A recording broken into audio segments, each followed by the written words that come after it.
Hi viewers, you all welcome to ABKM Medics.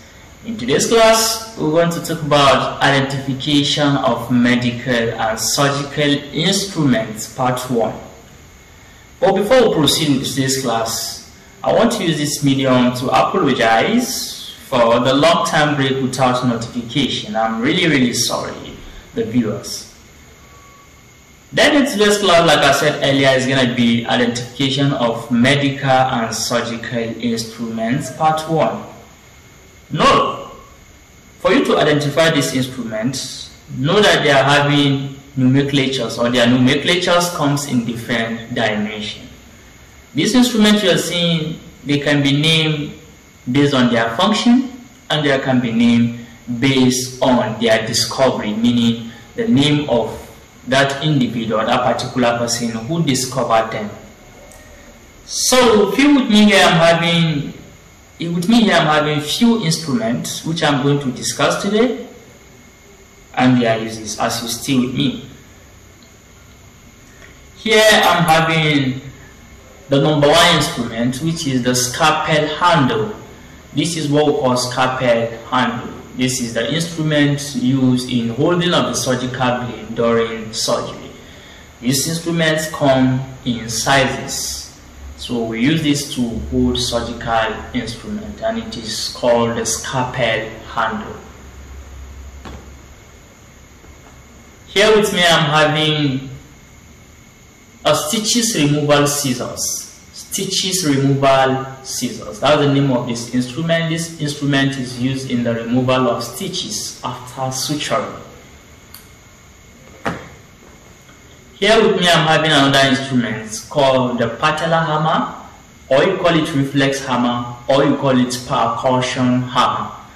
The reason why it's called reflex hammer because it is used, or it is mostly used in neurological examination, especially the joint examination, to know how functional or neural functional it's having, and that is what refers to reflex, and that's why it's called patella hammer. It is called reflex hammer because it is used in neurological examination to know the response of the nerves around that area.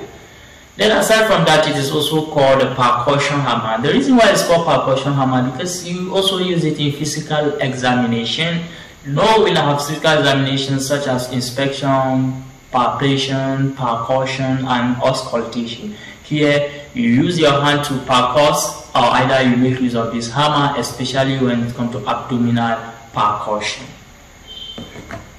Then here I'm having instruments called the dissecting forceps. The dissecting forceps, it is used in holding or grabbing of tissues during surgeries, or the edges of the tissues during surgery.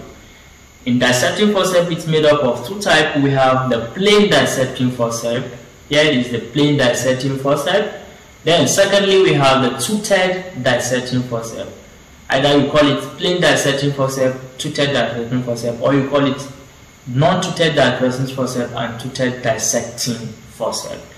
The two-thread dissecting forceps, it is used in holding the edges of delicate tissues such as muscles, and that is why it is two-thread.